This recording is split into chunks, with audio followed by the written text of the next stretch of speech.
Hello there gorgeous gamers and welcome back to Pure Play TV, and we've got a little look at Crystal Raiders VR, a game that's recently released as an early access project, so we've had a little look at it to see what's what. This is not a full review mind you, because this is not the final game.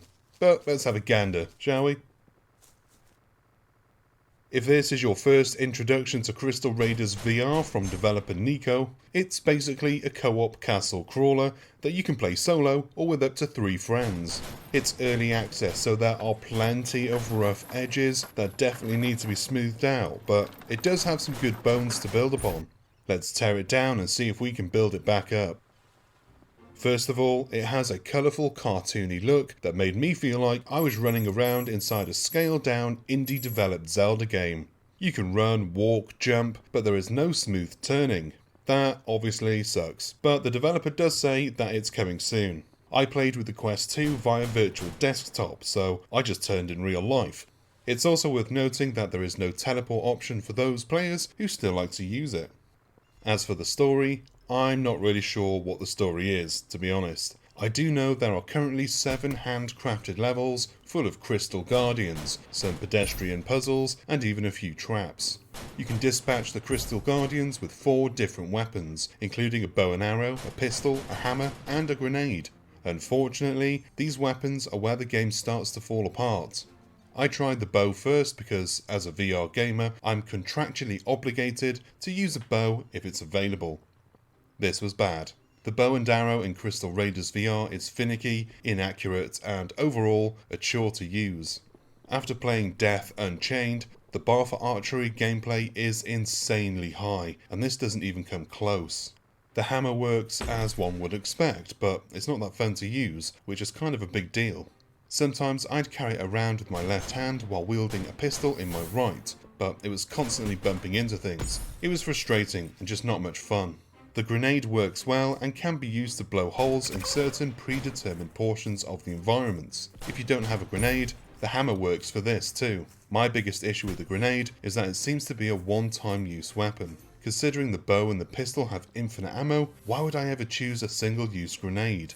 Maybe there is a way to regenerate it, but I couldn't figure it out. Ultimately, the pistol is the only weapon worth using.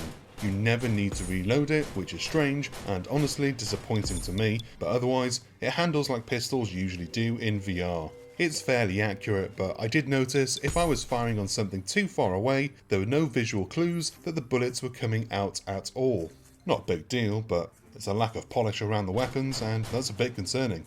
The enemies are interesting, and a reminder that I don't really know what is going on in this weird world. One enemy is a bouncing bomb that chases you down and explodes if it hits you.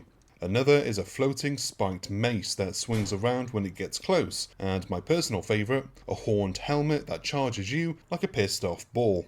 All of these have crystal bases that you need to target to kill. If you're using the pistol, it's mostly no problem, it's really easy, but you do need to keep your head on a swivel because the audible clues that enemies are near are either missing or easily missed.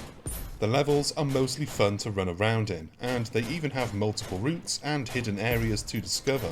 The biggest problem for me is the lack of traps and the ease of the puzzles. The combat, as it currently exists, is not good enough to carry the game, so the lack of varied traps and puzzles hurts even more. Shooting down giant logs on chains and dodging swinging knives is cool when it happens, but we need much more. Crystal Raiders VR offers some replayability with character and weapon customization, but it's still hard to recommend in its current form.